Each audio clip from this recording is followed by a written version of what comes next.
تعالیٰ کی بارگاہ اقدس میں صمیم قلب سے دعا ہے، پروردگار عالم ہمارے ایمان کی دولت کی نگہبانی فرمائے۔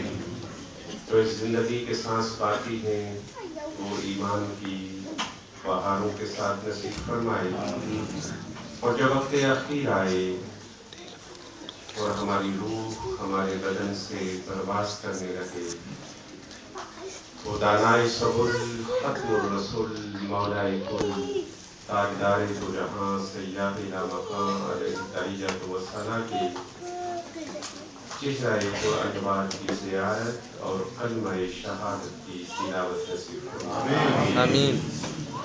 یقیناً ہم سب خوش نصیب ہیں کہ ربیع النور کے اس مقدس مہینہ میں تاجدار دو جہاں صلی اللہ تعالی علیہ وآلہ وسلم کی ولادت باسعادت پر اظہار مسرت کے طور پر تاجدار دو جہاں صلی اللہ تعالی علیہ وآلہ وسلم کی تعریف و توصیف میں مصروف ہے۔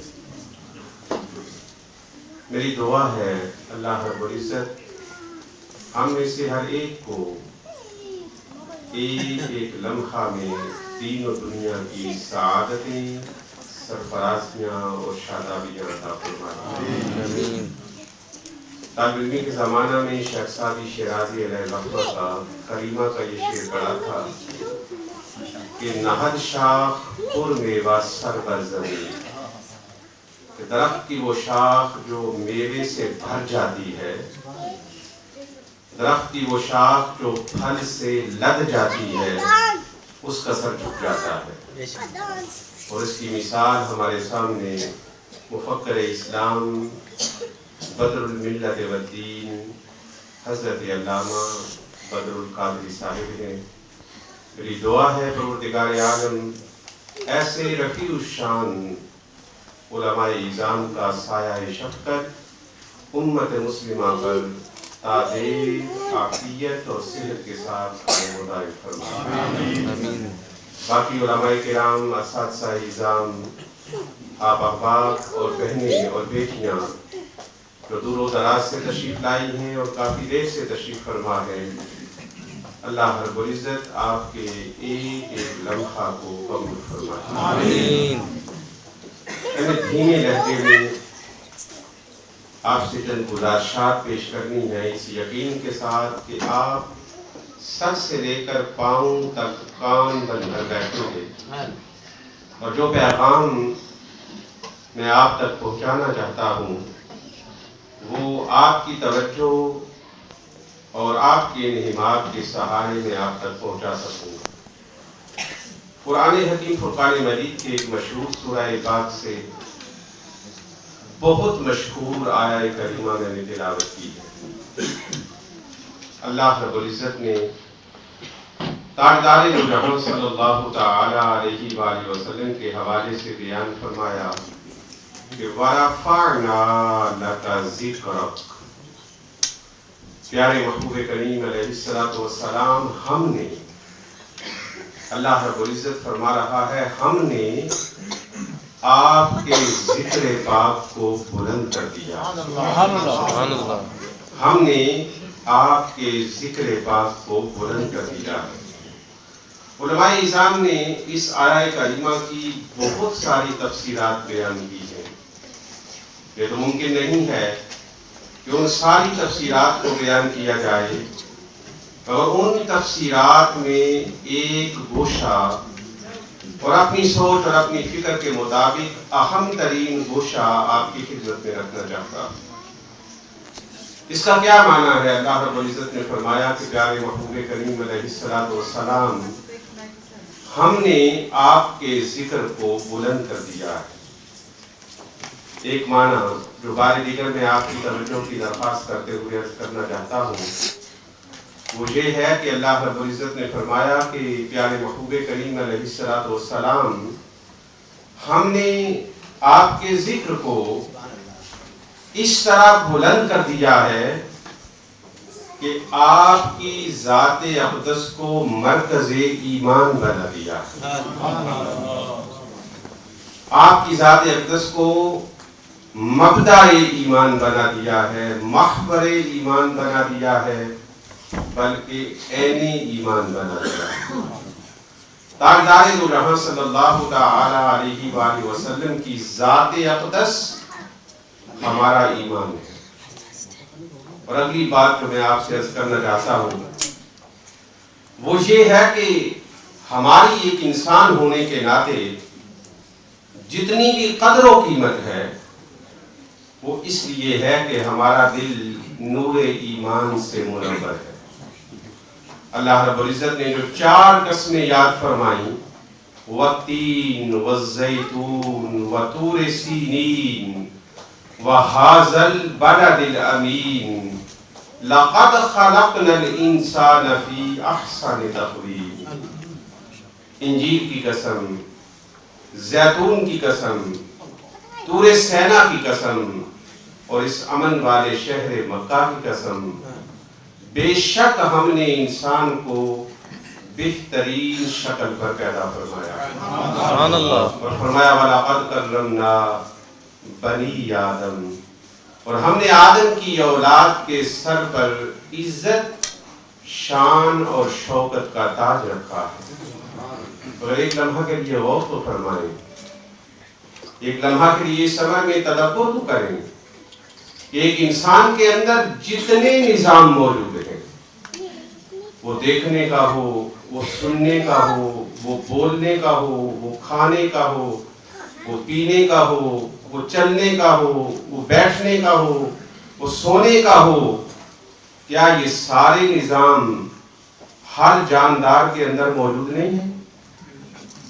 جتنے بھی جاندار ہیں، جتنے بھی جانور ہیں، جتنی بھی جان والی چیزیں ہیں، کیا یہ سارا نظام ان کے اندر موجود نہیں ہے؟ تو پھر کیا وجہ ہے کہ اللہ رب العزت نے انسان کو اشرف المخلوقات بنایا اور احسن تقویم بنایا اور اس کے سر پر تقویم کا تاج رکھا؟ اس کی وجہ نور ایمان کے سوا کچھ نہیں ہے۔ جیسے یہ کہ وہ انسان جو دیکھنے میں ہمارے جیسا ہے اور اس کے سارے حواس ہمارے جیسے ہیں، اگر اس کا دل اور اس کی روح ایمان کے نور سے خالی ہے تو وہی قرآن جو انسان کو احسن تقویم کہتا ہے، وہی کہتا ہے اولئک کالانعام بل ہم اضل، کہ وہ تو جانوروں کی طرح ہے، صرف جانوروں کی طرح نہیں، ان سے بھی گئے گزرے۔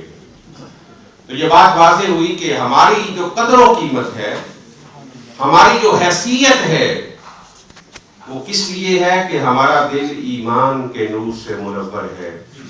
اور میں نے عرض کیا کہ ایمان نام ہے ذات مصطفیٰ کا، تو معنی یہ ہوا کہ ہماری ساری قدر و قیمت یہ تاجدار دو جہاں صلی اللہ تعالی علیہ وآلہ وسلم کے قدمین شریفین کے تعلق کے واسطہ سے۔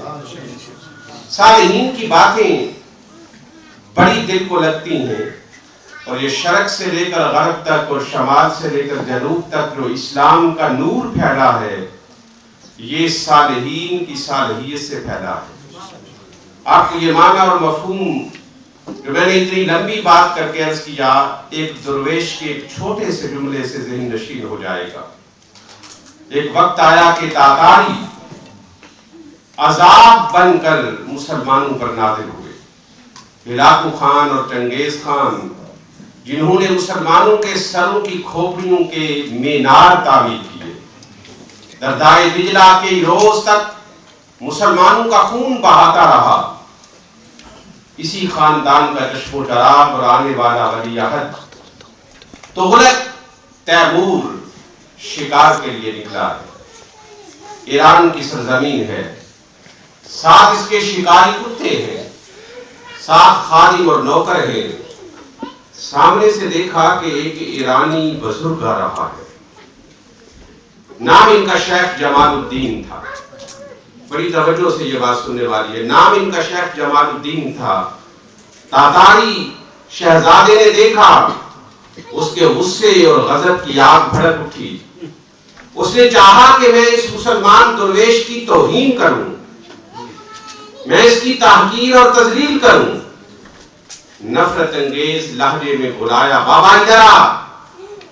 شیخ جمال الدین قریب آئے، نفرت کا اظہار کرتے ہوئے کہتا ہے، یہ جملہ بڑی توجہ سے آپ نے سننا ہے، یہ شہزادہ تیمور نفرت کا اظہار کرتے ہوئے کہتا ہے، بابا بتا تیری داڑھی اچھی ہے یا میرے کتے کی دم اچھی ہے؟ اس کا مقصود ایک مسلمان درویش کی تذلیل کرنا تھا، مگر اسے کیا خبر تھی کہ اس مسلمان کے ہاتھ میں ایک ایسی تلوار ہے جو ایک لحظے میں میرا سر قلم کر دے گی۔ شیخ جمال الدین نے عجز و انکسار سے ڈوبے ہوئے لہجے میں کہا، شہزادے تیرے اس سوال کا میرے پاس ابھی تو جواب نہیں ہے۔ بس شیخ جمال الدین نے اس انداز سے یہ جملہ کہا کہ شہزادے تیمور کا دل مسلمان ہو گیا، اب اس کا لہجہ بدل گیا، اب وہ نفرت محبت میں بدل گئی، وہ توہین تعظیم میں بدل گئی۔ کہنے لگا، بابا جی اس کا جواب کب ملے گا؟ فرمایا، بیٹے اس کا جواب میری موت پر ملے گا۔ اگر مرتے وقت مجھے کلمہ نصیب ہو گیا تو یقیناً میری داڑھی تیرے کتے کی دم سے اچھی ہوگی، اور اگر مرتے وقت میں کلمے سے محروم ہو گیا اور ایمان سے محروم حالت میں اس دنیا سے گیا تو پھر یقیناً تیرے کتے کی دم میری داڑھی سے اچھی ہے۔ اور پھر ایک دن شہزادہ تیمور صبح دم سو رہا تھا، اس کے کانوں میں ایک رس بھری آواز آئی۔ آواز سمجھ تو نہیں آ رہی تھی مگر کانوں کے راستے دل کے اندر اتر رہی تھی۔ بے قراری میں جاگا، اپنے نوکروں کو بلایا، کہا یہ کہاں سے آواز آ رہی ہے؟ آواز والے کو لے کر آؤ۔ دوڑے، انہوں نے دیکھا کہ خیمہ ہے، اس خیمے کے اندر ایک عرب جوان ہے، اس نے ہاتھ کانوں پہ رکھے ہوئے ہے، وہ آزان کہہ رہا ہے۔ پکڑ کر لے گئے، شیخ رشید الدین کو پکڑ کر لے آئے۔ شہزادے نے پوچھا، کون ہو، کہاں سے آئے ہو، کیوں آئے ہو؟ کہا، شہزادے تمہیں ایک بات یاد دلاتا ہوں، تجھے یاد ہے کہ ایک بار شکار پر تو تھا اور تو نے ایک درویش سے پوچھا تھا کہ بتا تیری داڑھی اچھی ہے یا میرے کتے کی دم اچھی ہے؟ شہزادے کی آنکھیں بھیگ گئیں، دل تو پہلے سے ہی بدل چکا تھا، کان کھڑے ہوئے، کہا ہاں مجھے یاد ہے۔ کہا، شہزادے میں تیرے اس سوال کا جواب لے کر آیا ہوں۔ میرے بابا نے مرتے وقت مجھے بلایا اور کہا، بیٹے اللہ کا شکر ہے کہ میں ایمان کی حالت میں دنیا سے رخصت ہو رہا ہوں، تیرے ذمہ ایک کام سونپ رہا ہوں، میرے کفن و دفن کے بعد شہزادہ تیمور کے پاس جانا اور اسے جا کر بتانا کہ شہزادے میرا باپ ایمان سے رخصت ہو گیا ہے، لہذا اس کی داڑھی تیرے کتے کی دم سے اچھی ہے۔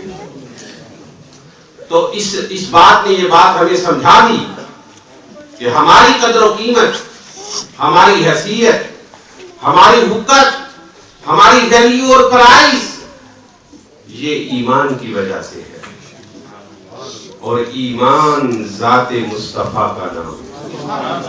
تاجدار دو جہاں صلی اللہ تعالی علیہ وآلہ وسلم کی ذات اقدس مرکز ایمان ہے، محبت ایمان ہے، مبدأ ایمان ہے، منتہائے ایمان ہے، بلکہ عین ایمان ہے۔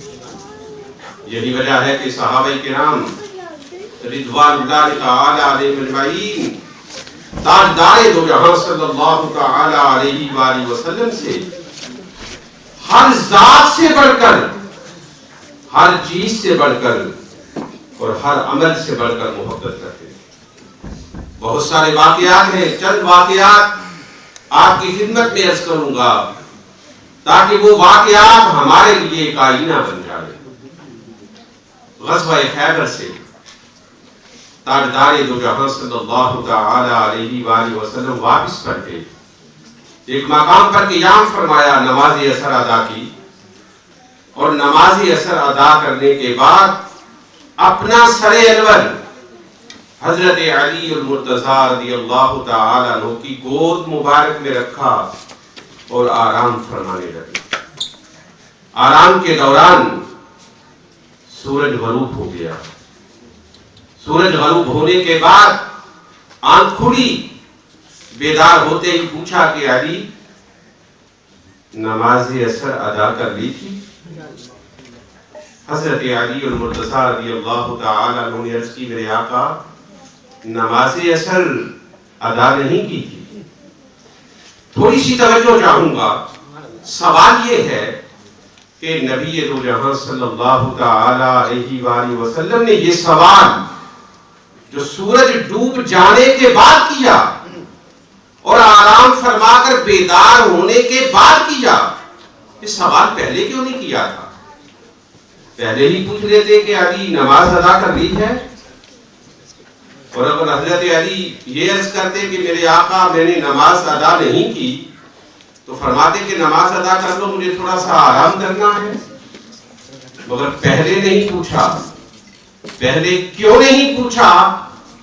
پہلے اس لیے نہیں پوچھا کہ حضرت علی رضی اللہ تعالیٰ عنہ کی فکر ہم تک پہنچانا چاہتے تھے کہ علی کے نزدیک نماز افضل ہے یا مصطفیٰ کا آرام افضل ہے. اور حضرت علی المرتضی رضی اللہ تعالیٰ عنہ نے بھی خاموشی اختیار کر کے جب آقا دو جہاں صلی اللہ تعالیٰ علیہ وآلہ وسلم آرام فرمانے لگے تھے تو کہہ دیتے، عرض کر دیتے کہ یا رسول اللہ صلی اللہ تعالیٰ علیہ وسلم مجھے نماز ادا کرنی ہے. 4 ہی تو منٹ لگتے ہیں 4 رکعتیں ادا کرنے میں، اور یہ تو سفر تھا 2 گانا ہوگا، 2 منٹ لگتے ہیں. عرض کر دیتے یا رسول اللہ صلی اللہ تعالیٰ علیہ وسلم بس 2 منٹ رک جائیں، میں 2 رکعتیں نماز کی ادا کر لوں پھر آپ آرام فرما لینا. مگر حضرت علی المرتضی رضی اللہ تعالیٰ عنہ نے ایسا کہا نہیں کہا. ایسا نہ کہہ کر بتلا دیا کہ حضرت علی المرتضی رضی اللہ تعالیٰ عنہ کے ہاں بھی نماز سے آرام مصطفیٰ افضل ہے. اس لیے کہ حضرت علی المرتضی رضی اللہ تعالیٰ عنہ یہ جانتے تھے کہ آقا دو جہاں صلی اللہ تعالی علیہ وآلہ وسلم ایمان ہے. نماز مومن کی معراج ہے مگر نماز کی معراج ذات مصطفیٰ ہے صلی اللہ تعالی علیہ وآلہ وسلم. پھر روایات میں آتا ہے آقا دو جہاں صلی اللہ تعالی علیہ وآلہ وسلم نے اپنے ہاتھ اٹھائے. توجہ چاہوں گا، نبی دو جہاں صلی اللہ تعالی علیہ وآلہ وسلم نے اپنے نورانی ہاتھ اٹھائے دعا کے لیے. دعا کے کلمات عرض کرنے سے پہلے آپ سے یہ پوچھنا چاہتا ہوں کہ نماز ادا کرنا اللہ کی فرما برداری ہے یا قضا کرنا اللہ کی فرما برداری ہے؟ نماز کو ادا کرنا اللہ کی فرما برداری ہے. حضرت علی رضی اللہ تعالیٰ عنہ کی نماز ادا ہوئی تھی یا قضا ہو گئی تھی؟ قضا ہو گئی تھی. اور نماز کو قضا کرنا اللہ کی فرما برداری نہیں ہے. مگر عجیب بات ہے کہ نبی دو جہاں صلی اللہ تعالی علیہ وآلہ وسلم نے جب ہاتھ اٹھائے تو دعا کے کلمات یہ تھے اللہم ان علیا کان فی طاعتک و طاعت رسولک.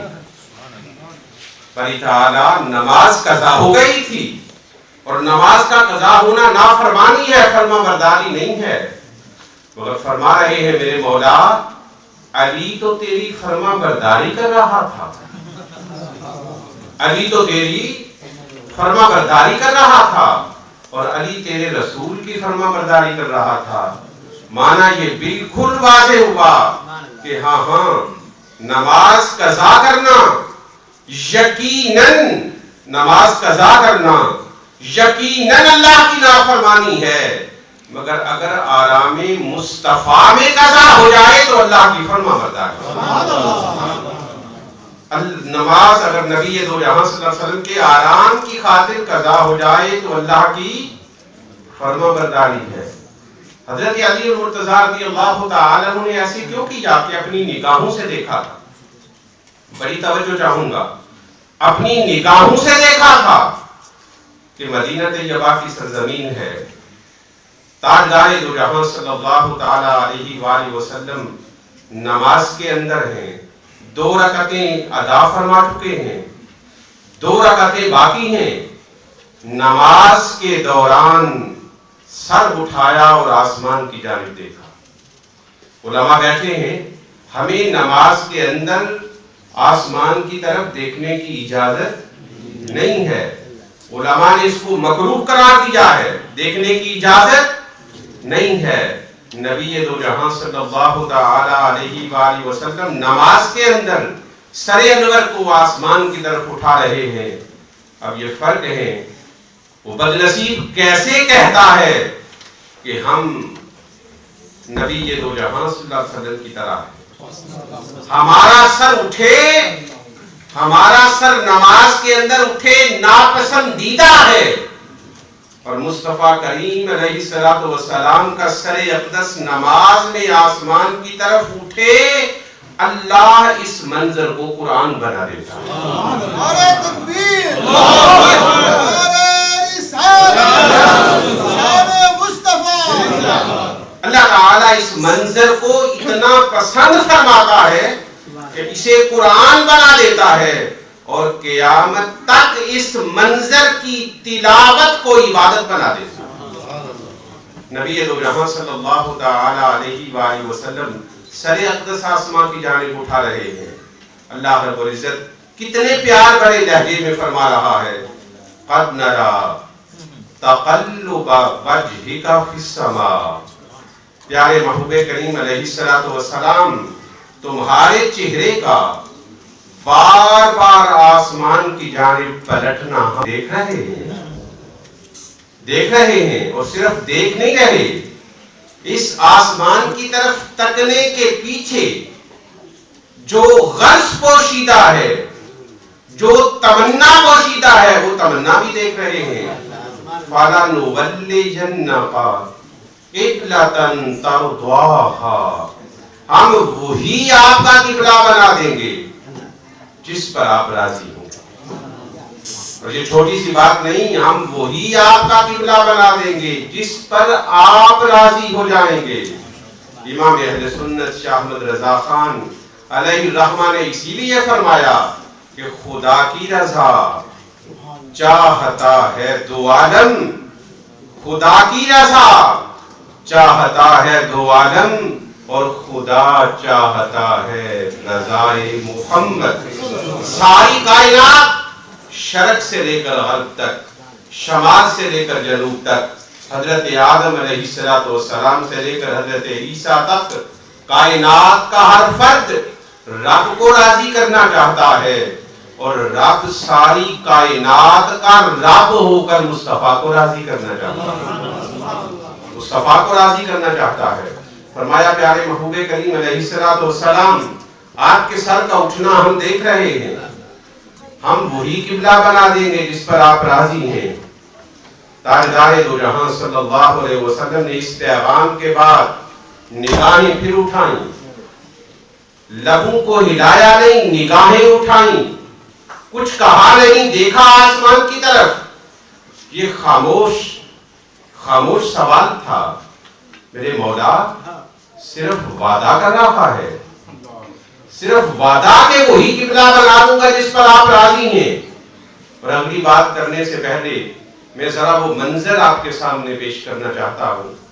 مسجد قبلتین تو یقیناً آپ میں سے بہت سارے خوش نصیبوں نے دیکھی ہوگی۔ اللہ رب العزت بار بار مدینہ طیبہ کی سرزمین کی ہمیں زیارت نصیب فرمائے، تاجدار دو جہاں صلی اللہ علیہ وسلم کے گنبد خضرا کی ہریالی نصیب فرمائے، پروردگار عالم آقا دو جہاں صلی اللہ تعالی علیہ وآلہ وسلم کے قدمین شریفین کی بار بار حاضری نصیب فرمائے۔ کیسے ہے مسجد قبلتین کہ اگر کعبہ کا یہ رخ ہے تو مسجد اقصیٰ کا یہ رخ ہے، 100% آپ کو دے۔ آپ تصور کریں، تخیل میں لائیں، ذرا امیجن کریں، یہ کعبہ کا رخ ہے، یہ بیت المقدس کا رخ ہے، نماز ہو رہی تھی بیت المقدس کی طرف منہ کر کے، اور اگر بیت المقدس کا یہ رخ ہو تو امام کہاں ہوگا؟ اس طرف ہوگا نا، اور آخر پہ ہوگا نا، اور امام کے پیچھے مردوں کی صفیں ہوں گی، مردوں کے پیچھے بچوں کی صفیں ہوں گی، بچوں کے پیچھے عورتوں کی صفیں ہوں گی۔ عورتیں بھی تو تاجدار دو جہاں صلی اللہ علیہ وسلم کے زمانہ اقدس میں مسجد میں آ کر نماز ادا کرتی تھی۔ توجہ رکھیں، یہ صفوں کی ترتیب ہے، امام کے پیچھے مرد، مردوں کے پیچھے بچے، بچوں کے پیچھے عورتیں، عورتوں کے پیچھے اگر مخنث ہیں، ہجڑے ہیں تو وہ ہوں گے۔ اور اگر قبلہ بدل جائے، بیت المقدس کی بجائے قبلہ کعبہ بن جائے، پہلے قبلہ وہ ہو پھر قبلہ یہ ہو جائے، تو امام وہاں سے ادھر آئے گا، آگے ہوگا نا امام، اور وہاں پر جو مردوں کی صفیں تھیں وہ وہاں سے یہاں آئیں گی، اور یہاں پر جو عورتوں کی صفیں تھیں وہ وہاں جائیں گی۔ نماز کے اندر امام اس دیوار سے چل کر ادھر آئے، وہاں سے مرد چل کر ادھر آئیں، ادھر سے عورتیں چل کر ادھر آئیں، نماز کا کیا اثر ہو جائے گا؟ رب ذوالجلال نے کہا نہیں، محبوب تیری ذات کو ہم نے ایمان بنایا ہے، تو نماز کے اندر کیوں نہ صحیح؟ اگر آپ کی یہ خواہش ہے کہ ابھی نماز کے اندر ہی قبلہ بدل جائے تو محبوب کریم میری نماز کی خیر ہے، 2 رکعتیں آپ نے بیت المقدس کی طرف منہ کر کے پڑھ لی ہیں، اب آپ کعبہ کی طرف منہ کر لیں۔ سبحان اللہ۔ فَلَنُوَلِّيَنَّكَ قِبْلَةً تَرْضَاهَا، فرمایا فَوَلِّ وَجْهَكَ شَطْرَ الْمَسْجِدِ الْحَرَامِ، ابھی اپنے چہرہ انور کا رخ مسجد حرام کی طرف کر لیں۔ تو نبی دو جہاں صلی اللہ علیہ وسلم نے 2 رکعتیں مسجد اقصیٰ کی طرف منہ کر کے ادا کی، اور 2 رکعتیں کعبۃ المکرمہ کی طرف کر کے ادا کر کی۔ صحابہ کرام نے تو یہ منظر دیکھا تھا، اس لیے امام اہل سنت شاہ احمد رضا خان علیہ الرحمہ کا جو نام شرق سے لے کر غرب تک گونجتا ہے وہ ایسے نہیں گونجتا، اس لیے کہ آپ شیر بھی کہتے ہیں، شیر ہی نہیں کہتے، شیر بھی کہتے ہیں تو قرآن و سنت کہتے ہیں۔ آپ نے اسی واقعہ کو اس انداز میں تعبیر کیا کہ حاجیو آؤ شہنشاہ کا روزہ دیکھو، حاجیو آؤ شہنشاہ کا روزہ دیکھو، کعبہ تو دیکھ چکے اب کعبے کا کعبہ دیکھو، کعبہ تو دیکھ چکے، کعبہ تو دیکھ چکے اب کعبے کا کعبہ دیکھو۔